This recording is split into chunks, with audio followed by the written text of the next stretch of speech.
بسم اللہ الرحمن الرحیم۔ آج کا سوال یہ ہے کہ دل مردہ کیسے ہوتا ہے؟ دل کے مردہ ہونے کی علامات کیا ہیں؟ اور اگر کسی کا دل مردہ ہو، زنگ آلود ہو، تو ایسے دل کا علاج کیا ہے؟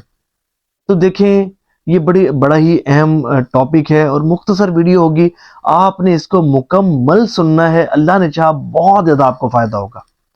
دیکھیں، اللہ کی نافرمانی اور گناہوں کی کثرت کے سبب بندے کا دل مردہ ہو جاتا ہے۔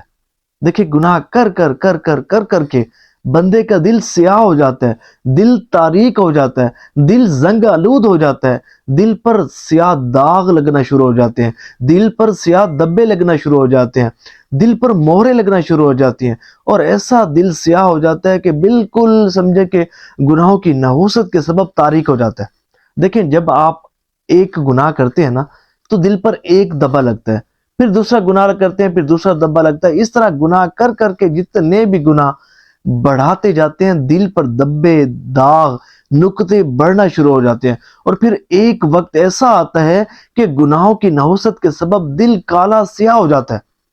پھر یہ وہ وقت ہوتا ہے کہ پھر آپ کا دل کسی بھی نیک عمل کی طرف راغب نہیں ہوتا، نیکی اور بلائی کے کام کی طرف طبیعت مائل ہی نہیں ہوتی، اور بندہ کہتا ہے کہ بس میں ہوں اور گناہ کے کام ہوں۔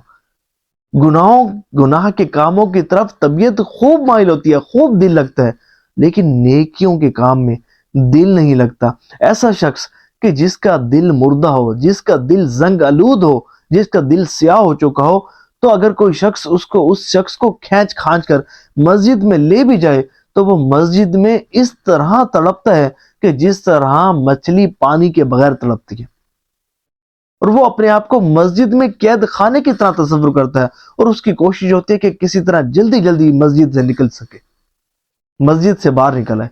تو دیکھیں، جب بندے کا دل سیاہ ہو جاتا ہے نا، تو بندہ پھر سمجھے کہ ہر طرح کی نیکی اور بلائی والے کاموں سے محروم ہو جاتا ہے، اور کسی بھی نیکی کے کام میں دل نہیں لگتا، عبادت میں دل نہیں لگتا، اور نہ ہی ذکر و درود میں اس کا دل لگتا ہے۔